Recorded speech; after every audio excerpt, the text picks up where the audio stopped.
তো রাধে রাধে সবাইকে। আজকে আমরা চলে গেছিলাম বাগুইআটির বাঙালি আনাতে, আর এখানে ঢুকেই আমরা দেখলাম এখানে ভিড় কত। এত গরমের মধ্যেও লোকেরা এখানে অনুষ্ঠান দেখতে এসছে, কেনাকাটি করতে এসছে।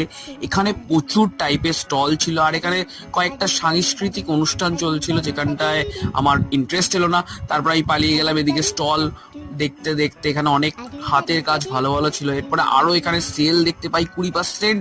আর তারপরে এখানে ছোট ছোট প্যাঁচা ঘোড়া ছিল। তারপরে এই জায়গাটা আমরা ঢুকলাম, এটা খুব ভালো লাগছিল দেখতে।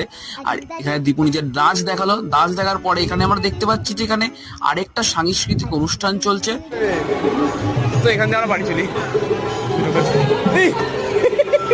A few moments later. তোমার আইসক্রিম, ভিতরে আইসক্রিমের থেকে ভালো। ও টাকা না দিয়ে আমরা চলে যাচ্ছি। তো এরপরে দীপু গাছে ওঠে জামরুল পাড়ার জন্য। আমরা জামরুল খেতে থাকি। তোমরা চ্যানেলটাকে প্লিজ সাবস্ক্রাইব করো। টাটা।